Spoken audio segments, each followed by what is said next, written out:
Welcome to Women's Wealth, the podcast with me, Joanne. My mission is to educate, inspire, and empower you all to step into your own life of wealth.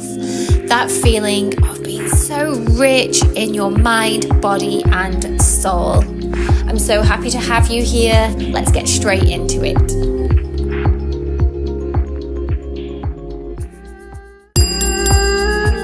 And welcome back to another episode of Women's Wealth, the podcast with me, your host, Joanne. And as always, so grateful to have everyone here. So whether you're returning or you've just found me in the podcast sphere, welcome.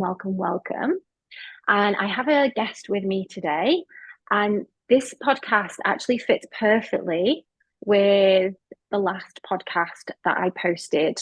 So in the last podcast, I was talking about body positivity or body toxicity.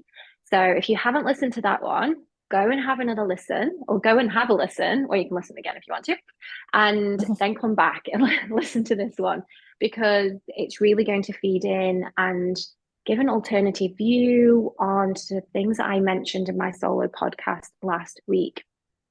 So I have with me today Bridie Wilkins, who is a fitness director at Women's Health. Welcome to the podcast. Thank you for having me. Glad to be here.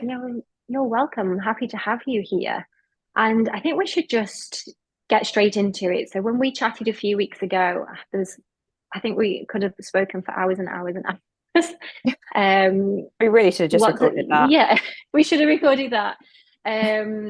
But yeah, what I wanted to start with today is you mentioned something when we were chatting. I'll let you tell your own story, but a little bit about how exercise and expectation of exercise and body image years ago in your younger years has actually affected you now in your older years. I think we should get straight in and talk about that, if that's okay with you.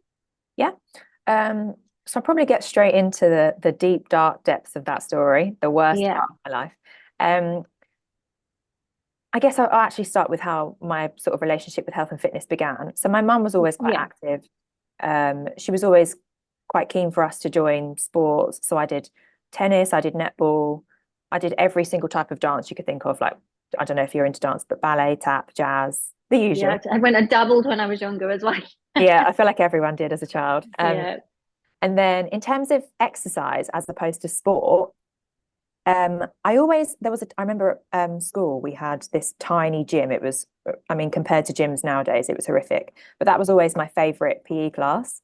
So I just loved that. That was like my first experience with workouts. And then at uni, that was where things got a bit too much. So I started to use exercise as a stress release, which obviously we know is a good thing. Everyone knows that. But there is obviously a very fine line. And I wouldn't say I'm a perfectionist, but in terms of my work and my career, I always want to outperform myself. So I put a lot of stress on myself, and then I was using exercise to help with that. And at the start, it was helping massively. And that was it was almost all running.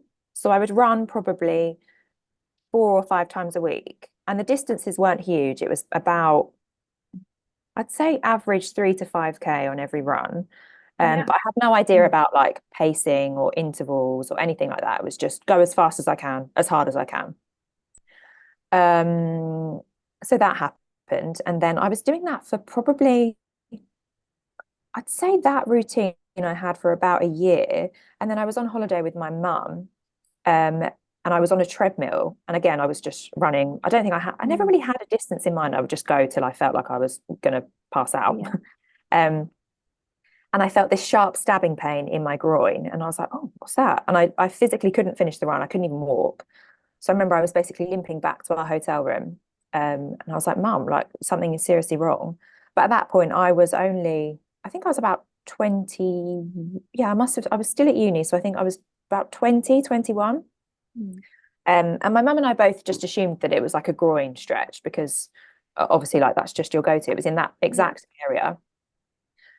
So for the next 10 months I continued. I was seeing doctors. They thought it was a groin stretch as well. I was seeing physios, and I was really religious with like the routine that they gave me, the exercises they gave me.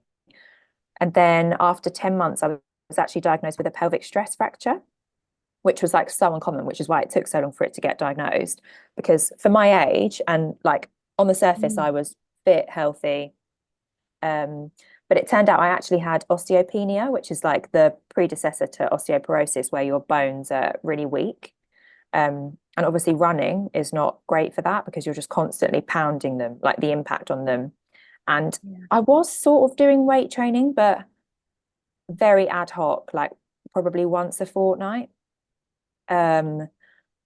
But if I'd been doing more, I really, to this day, I'm convinced that it wouldn't have happened because obviously your muscles protect your joints and your bones.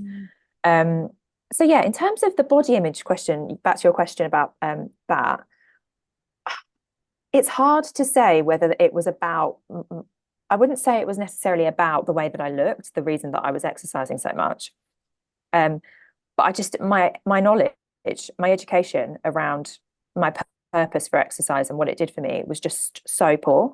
And I think at that age, even nowadays, people just don't, when you're that young, you just don't have the knowledge that you need. And I agree. And I think there's so much now, what I was chatting about in my last podcast, is we're fed, like we could go on Instagram now and there could be 10, 15 different, you need to do this, you need to eat this, you need to exercise this way. No, you need to do it this way.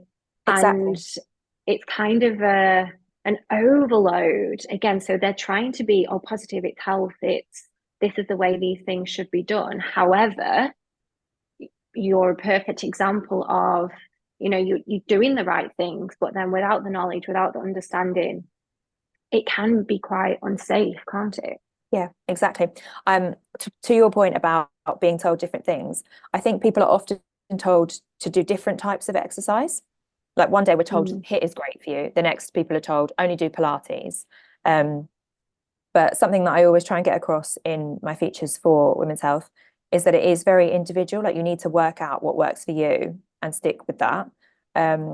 So personally, and I think this would probably be, I mean, obviously it's hard. It's impossible to say what would be perfect for everyone. But I think a combination of everything. So running is obviously like probably one of the high, alongside HIIT, it's one of the highest impact forms of exercise. Whereas now I'll run, I do Pilates, I do yoga, I strength train. So I'm never repeating the same singular movement over and over again, like I was with running. But my body didn't know any other sort of movement, any other like pattern. So yeah, I think it's just working out what works for you. And not taking these articles and this sort of advice, especially on social media. I think that it's a hard one with social media because I feel like it is often vilified as like the devil when it comes to health and fitness. And I do appreciate that, like, it's hard to decipher whether the people that are telling you, sharing this advice, are qualified to do so. But it's just hard to know whether to believe them and how to not when you're so vulnerable at a young age as well. Like when I was that age and when I did go through that diagnosis, I do think I probably was influenced a lot by social media. Whereas now I've like I do this quite frequently actually. Every few months I'll have a proper cull of people that I follow. I do that. Yeah, it's just useful, isn't it? Because I think the algorithm is so clever as well. If you pay any attention to something that's about running, it's only going to show you running, and then you could easily think that running is the only thing that you need to do. I know you and I discussed this before, but YouTube has started doing something where they verify, I think it's just NHS workers with a tick like Instagram has for celebrities and experts. But I think Instagram, it would be unreal if Instagram could do that for health and fitness experts. But not, I think it should be a different color to the blue tick. Yeah.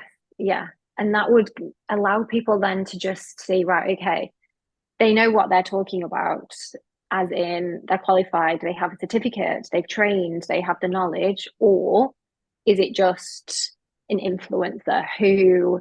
Exactly. And some influencers, again, that's their job to influence, but are they just following whatever trend, or whoever it is that's sponsoring them at that time, and whoever, you know, is paying their Yeah. wages to, okay, I'm going to try this, I'm going to do this now.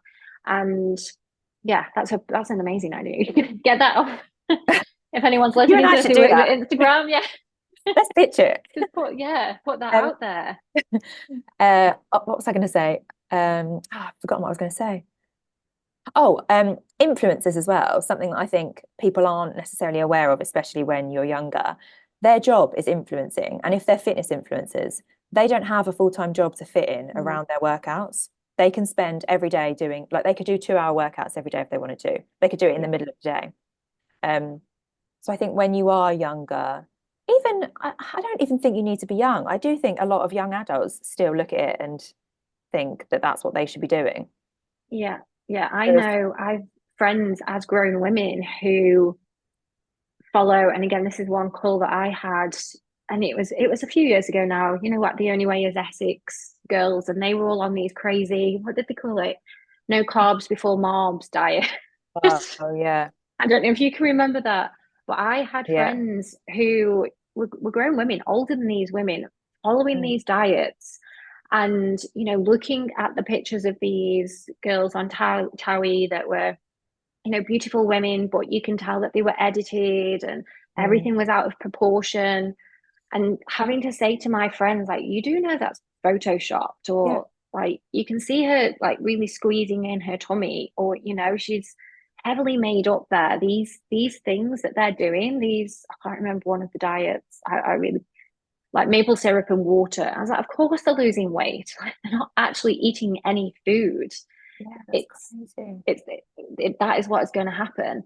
And I Yeah. just think, and your example of, you know, doing a mixture of exercise and seeing what feels good for your body, I think Mhm. is the way that, you know, this body positivity health movement really needs to sort of switch to, or from, a point of view of what is good for your body, what is an ideal weight for your body, what is, you know, your ideal size, because we're all different, and some people have more curves, some people have less curves, and some people need to do, you know, more cardio. That's good for them. And if they, you know, we having to learn about our bodies rather than learning about someone else's body and Yeah, just and trying to try mimic that for ours. exactly, which is um impossible. yeah, and especially when we're through a screen, because Yeah. again, it's, you know, we look at these, we see this image and like, oh my God, they look amazing, Mm. I'm going to do that. But, you know, have they, and there's women, have they had children? Are they older than, you know, sorry, are they younger than you? Yeah. Because if you're in your 30s, mid 30s, coming into late 30s, or, you know, 40s, going to perimenopause, and you're looking at a 20-year-old thinking, that's what I aspire to be, then, you know, unfortunately, Yeah. it's going Probably to not gonna be happen. unrealistic for us to get that. Mm. Um, so I think we do need to sort of really turn inwards and listen to our bodies. What shift did you see when you, obviously you had your diagnosis and you started moving away from primarily running into different sports, exercises? What kind of shifts did you notice in your physical body? Um, I think another thing I want to say as well, it wasn't just the change of type of exercise I did, it was also the structure of my routine. So I know I said I did about 4 or 5 runs a week. Um, and then after that, so when I started incorporating strength training, Pilates, yoga, I'd also walk more as well, just Yeah. like slow. I don't know if you've heard of LISS, low intensity steady state Oh, training. Doesn't no, necessarily need to be no. walking, but walking is a good example. It's just where you Yeah. maintain a steady state and it's very low intensity. Um, Yeah. so I was doing walking as well. But with my runs, I would be walking after them so they could take up to like an hour. And I would always think that those workouts needed to be very high intensity. I needed to be pouring in sweat if I wanted to reap any rewards. Mm. Um, but then with obviously you don't get that from Pilates and yoga, but I would feel more refreshed after doing those, more energized than after the runs. After the runs, I'd come back and I would feel like utterly exhausted and also starving, Yeah. like absolutely ravenous. And not just straight after either, for the whole day, I would feel ravenous. Um, So yeah, I think that I think my body just started to feel so much stronger. Another thing I started to do, I know I would have had 2 rest days anyway from the start, um, but splitting them up. So I would sometimes I would do the runs Monday, Tuesday, Wednesday, Thursday, Friday, and then I'd only rest on a weekend. But now I would have, say, if I train on a Monday and a Tuesday, I might have a rest day on a Wednesday, train on a Thursday, Friday, rest day, Saturday, Sunday. And it just gives my muscles the time to recover. Um, Yeah. and physiologically, that is actually what you need to do. If you want to build muscle, the rest days are the only time that they're actually going to have the opportunity to do that. But I think the biggest thing for me was probably changing the structure of my workouts and the duration. So now strength training is probably the longest workout, purely because I'll be taking rests between sets. Things like setting up the equipment takes time. Obviously, it doesn't need to. You can easily get a good strength training workout with one set of dumbbells. Even like a resistance band, it costs how much? £4. You can get like so cheap on Amazon. That's probably the longest workout. Pilates, I do usually before work. So we have 3 office days, and I'll usually do Pilates because it is the quickest, and they'll be literally sometimes only 15 minutes. But for the rest of that day, I feel like mentally clearer. I feel more confident for the whole day. Yoga, sometimes an hour, sometimes half an hour, sometimes 20 minutes. I think just I've learned that it doesn't need to be a super intense, super long workout. And even though times are changing, I do think there are still a lot of people who think that workouts need to be right. Let's go and kill ourselves if we want to see any rewards. I see that as a yoga teacher as well. So I have, you get some people that come into yoga and they want that hard, sweaty workout, and that is fine. But then in the same room, you have people that are there because they are there for the mental aspect and they want to slow down. And you can sort of see the ones that are shaking. And even if you're saying, pick up the prop, use the prop, they won't. Shoulders are, they will not. They are there and they're pushing for it and they want that sweaty workout. But I'm very similar to you in the, not that I was a runner, but I went through, obviously, love yoga, decided to make it my career. But there was a time when I was just doing yoga. And I really noticed, of course, yoga helps you to build strength, but I have 2 slipped discs in my back. And previous to just doing yoga, I was doing a little bit of strength, I was doing Pilates. And then I kind of stopped that because I was like, yoga every day. If I was, and I wasn't even giving myself my rest was yin yoga, which now I know isn't a rest. And I wasn't allowing my body to rest.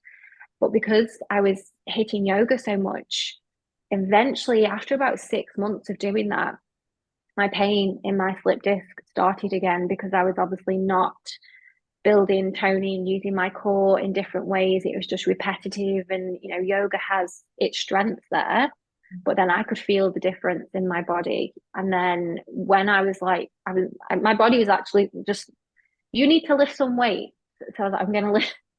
So I did. So I started incorporating a little bit of strength training. I did a little bit of HIIT. I started doing, again, Pilates, working. And I think as quick as maybe 4 weeks, I was like, oh, my back is not hurting, because it was hurting me when I was teaching and I was doing cat and cow, even something so simple like that. I was like, oh, this is not good. But 4 weeks of actually mixing it up and listening to my body telling me that you need some strength, you need some other things in here. And I can remember practicing thinking, oh, this feels weird. It's not actually hurting me. And then I just continued with that pattern. And like you said, just noticing, it really helped my yoga practice actually, by, moving differently, strengthening my core. Hamstrings are way longer because now I'm lifting weights and using my hips. And just having that intuitive guidance from your body, it will tell you what it needs. Well, she will. She will. It's not she will tell you what she needs. And it's just a case of listening, isn't it? 100%. I do think it is important to, like we were saying, incorporate everything, but find a balance. And you can tilt that balance according to your preference. So if you do prefer yoga, you could do more yoga, but just make sure you do have a bit of strength in there as well. Yeah. Yeah. I'm also a qualified yoga teacher. I don't actually teach now, but I've experienced the same as you, not slipped disc, but when I've overdone yoga, I get sort of hamstring tendonitis. And then same as you, as soon as I start to feed back in more strength training and I focus on hamstring exercises, it eases off. Yeah. Do they call it yoga bum or something? Is that yoga bum? Yeah. You're right. Yeah, exactly It that. is, That's what yeah. I Yeah, it's yoga bum, isn't it? And had. Yeah, I can remember when I first started doing yoga and I was like, how's that a thing? Surely yoga's good for you. But yeah, then no, too much of a good thing. You need this exactly. mix.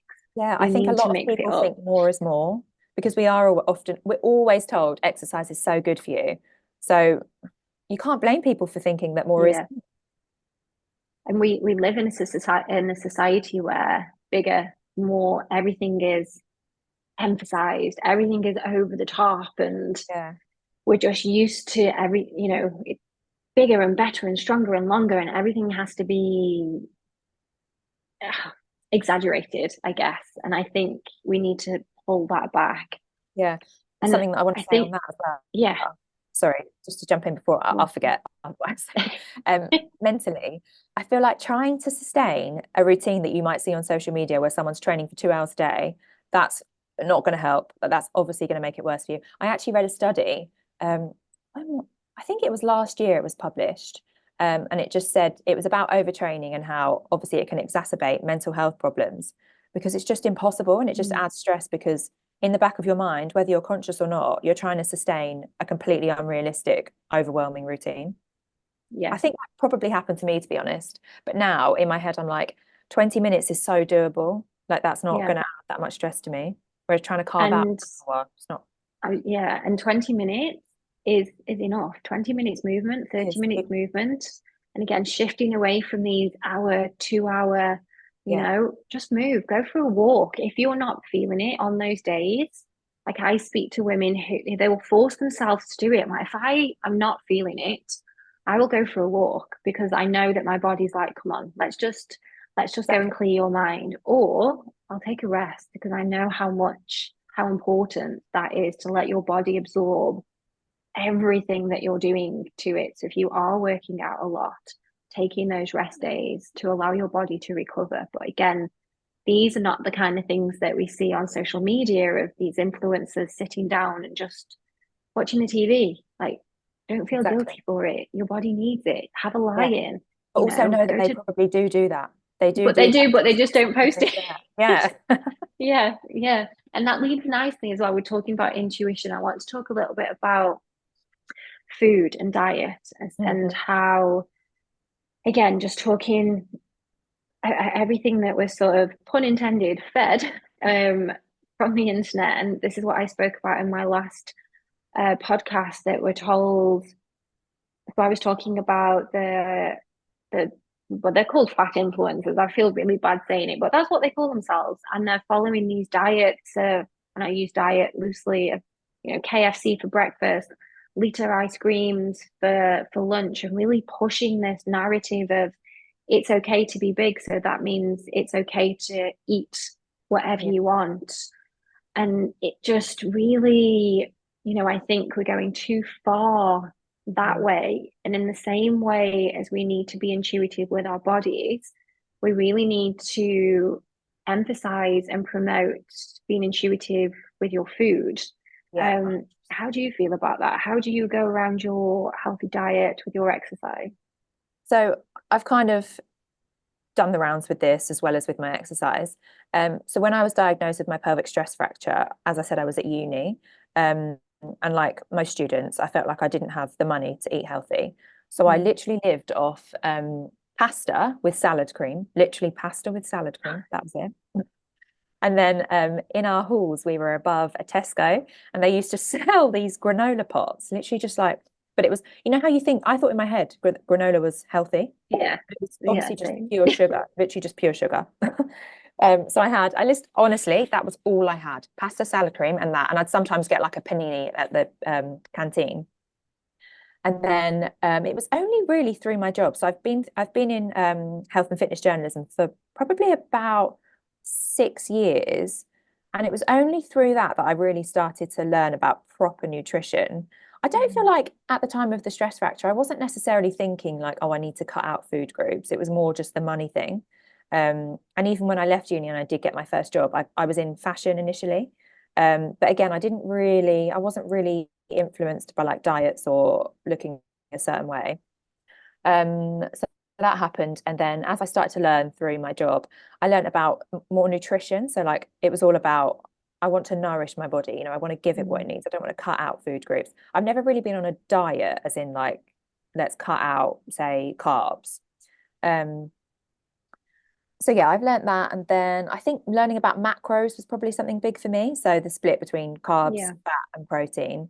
Um, that was mainly because I knew that from the pelvic stress fracture, probably wouldn't have suffered from it if I had stronger muscles, which we know, everyone knows protein is good for that. But then at the same time, see, I really have done the rounds with this. Through learning about macros, I used an app called MyFitnessPal. I don't know if you're familiar with it. Yeah. Yeah. So I used that. And don't get me wrong, at the start, that was so useful. It really taught me like what the macros are in certain foods. But it also shows you your calorie count. And I didn't download it thinking, oh, I want to count my calories. But I ended up using it daily. Honestly, I don't think I missed a day for probably 3 years. And in that time, I would also just subconsciously, I'd be looking at the calorie count. And I wasn't really thinking, oh, I need to get it lower. But if I'd had less the day prior, I'd be like, oh, I've had a bit much today. Like tomorrow, I won't have as much. But I think just the idea of now, the fact that I tracked every single day for that many years was just so much. Like it's just an added stress to Yeah. my day. Um, God, Another thing 3 years is a long time. I know, even now, if sometimes I'll be like, oh, I'll have a little look just because I want to know like what my macro split is, what I'm Yeah. intuitively eating.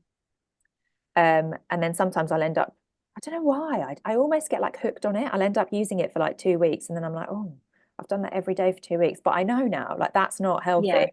So I can Yeah. easily cut it off. Um, Another thing that I've learned actually, which I think is really important, is not to train fasted. I don't know if Mm. do you train fasted or? No, only because I mostly work out in the morning and I always wake up hungry. And it's just my Yeah, routine, eat my breakfast. And if I do train and I haven't had breakfast for whatever reason, I always feel a little bit sick. So even yeah, if I'm in a rush and I haven't got time to sit down, I generally just have porridge for my breakfast. I'll eat a banana. I'll have to eat something. I'll, grab a banana or something to eat in the car, but that's very rare. I know I make sure that I have time to eat in the yeah. morning.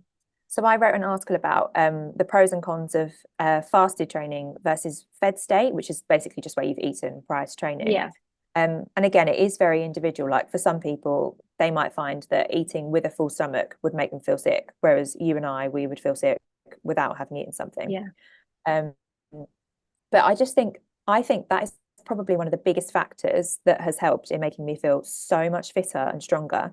Just because I feel like I run for longer, I can lift heavier, even if I've mm, literally had a banana before training. Whereas yeah, before, I don't think I ate before when I was doing the running. I don't think I ever ate anything before. Even after that, for about 3 years, I think I'd always train yeah, fasted because like you, I would do it in the morning. Uh, yeah.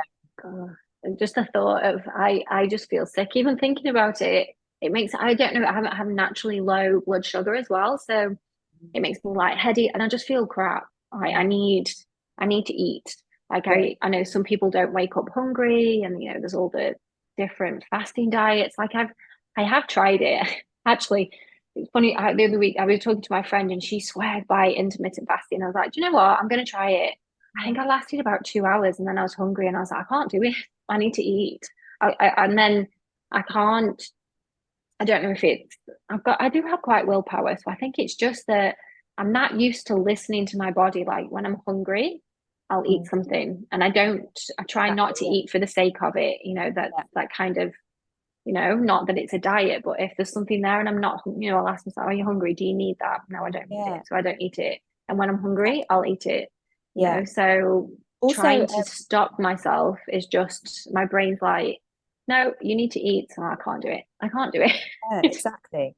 Um, Also on the topic of eating intuitively, I don't know why. I think it must stem back to my childhood somehow. My grandparents are Irish, and my granddad was always like, if I didn't finish my plate, he'd always be like, "Oh," whereas if you finished, he'd be like, "Oh, like she's got a great appetite," and like cheer me on. Um, whereas now, I've sort of learnt that it's fine. So you don't have to eat Yeah. the whole thing if you're not hungry. Yeah, But it's same with funny you you, should like, say that. I've had to train myself for that because yeah, my dad's actually stopping with us in Dubai, and even when you're an adult, the parents are like, "Oh, you can't have any dessert if you don't eat it all." You know, it's that yeah, like we were just exactly. eating the other day, and I am kill I'll eat it even if I'm full and I have tummy ache. But since I have been really intuitive with my eating, I'm like, no, I'm full. Like I'll pause. I make sure that I chew for longer and, I pay attention to what I'm eating because I Exactly. used to find as well, I'd be watching the TV and just scoffing it away and then have that horrible, full, bloated feeling after. Whereas now I'll pause and it might be that it goes in the fridge for an hour and then I go back to it. Yeah, But at that moment in time, I'll stop because my yeah, body's telling me that you don't need this. It's, exactly. give me time to digest. Yeah, I think Um, I think that feeds into intuitively exercising as well, in terms of what type you do, how long you do it for. If you're feeling like, yeah. I think we wrote an article about this actually. My memory sometimes is not great. Um, it was about like what type of exercise you should do according to how you feel. So like if you feel, I think it was like if you feel anxious, running could help. If you feel Mm. stressed, yoga could help. Um, but again, like comes back to everything that we've been saying. It is just so individual. Like we're telling people what works for us, but your listeners shouldn't necessarily do that. Yeah, We basically should do what your body is telling you to do. yeah, 100%. And I just, in an ideal world, that would be the narrative that is being pushed. So no more body positivity. Yes, you know, every size is beautiful, but not the obese size that some people are pushing, and not, on the other side, which we don't see as much anymore. But when I was growing up, the pro-rexia websites, and there's always this two polar opposites. Whereas what we should really be promoting and learning is what feels good for you: exercise, food, rest, listen to your body and choose those things, not what one person is telling you here or what you're seeing over here. And, just listening and absorbing and go for yourself. So you might want to run 3 times a week in yoga and lift weights 1 time a week, and your friend might do the opposite, and that's perfectly okay. Mhm. Um, so just really pushing this narrative of listen to your body, be Yeah. intuitive, and that's it. And I think if Hope we you can do just that, change the world. Yeah. you and I, let's put the world to rights. Um, Yes. I think Yeah. if you do that as well, exercise will just become naturally more enjoyable because you're not Yeah. forcing yourself to do something that you don't want. If you know that it's going to feel good for you and you get used to that Yeah. feeling, that'll also make you, if your goal is to exercise more frequently, if you enjoy it, you will do it more frequently, just Exactly. naturally. Yes. Yeah. And did you find that, sorry, just going back to exercise, that when you were putting the expectation on yourself to exercise, you Mhm. did lose a little bit of the enjoyment and it was more of 100%, yeah. a chore, but Oh, then yeah, you did it because you didn't want that guilt. When massively. you would miss a run and Yeah. then you would feel guilty, so you just wouldn't miss. Absolutely. Yeah. And I would also, this also started to affect my social life. So even if I had plans, but I'd been at uni all day and I hadn't been able to run, I'd be like, right, cancel the plans. I must go on my run. Yeah, But then I'd get back from the run and be like, oh, I've got such bad FOMO. Like all my friends have been out. You know what it's like at uni, like going out is such a huge yeah, part. yeah, Um, so yeah, massively, 100%. And now the complete opposite. I also sort of my exercise routine now has almost enhanced my social life because I've met people through classes. I've got a yoga studio, not where I teach myself, but there are regulars there. We have a nice chat. Same with my Pilates. I go to a reformer Pilates studio, and everyone goes to the same class. We have the same teacher every week, so it's just nice to meet new people. yeah. And you do have those the little communities. It's the Yeah, same exactly. faces every week, and Mm, it does expand you there. Yeah. If I know we've said a lot of things here, that if we had a magic wand and we could wave the magic wand just to help at least one person listening to this. So there are a few little gems I think we've pulled out today. But what would one thing that your closing words for people listening to this today that you would like them to leave with, a wish for them, or something that you would like, your last with parting wise words for the listeners today? I think it kind of just summarizes everything we've been saying, but just know that what works for someone else's body might not work for yours, both in terms of exercise and nutrition. So if you're on social media and you're seeing someone do 4 strength training workouts a week, don't think that you have to do that, because even if you do that, you might hate it. You might end up getting injured from that. It could put you off exercise for life. Yeah. So just listen to your body. Just listen, honestly, just listen to your body, like how you feel, what you enjoy, and also try everything. Try and find a workout that works for you. You might prefer dance workouts, which isn't very common, but you might love that. Someone on our team has actually started ballet classes, and that's now her favorite workout. Yeah. And ballet is a really good workout as well. Exactly, yeah. Yeah. You don't see many people doing that, so not many people would even consider it. Yeah. Even like tennis. My mum is a big tennis fan. She's been playing for ages. And I started going with her recently, and I absolutely love it. I haven't been since I was like 10, probably younger actually. But now I love it. It's like one of my favorite workouts. Yeah, and that is a really good point to end on, actually, because we have the fashionable workouts, don't we, that were sort of shown, and they go through phases. HIIT, Pilates. Now wall Pilates keeps coming up on my socials quite a lot. And then that's one of our top performing articles on the website. Yeah, the wall Pilates. I haven't tried it. It just keeps popping up. I'm like, I don't know. But yeah, try new things, because again, going back to what you said before, that your body needs to move in different ways as well. So listening to your body, let yourself have fun and go out and enjoy, because you've only got one body. Enjoy it. Don't make it something that is gonna make you feel like it's a chore. Yeah, exactly. Perfect. Thank you so much for joining me today. And I hope that, if I always say this, but just one person just resonates. I think we've covered a lot today. And if you're there and you're struggling with your workouts, just please, please, please listen to your body. If you have any questions, you can reach out to me, and I'll put all of Bridie's information in the show notes as well, so you can reach out to her too. And thank you very much for joining me.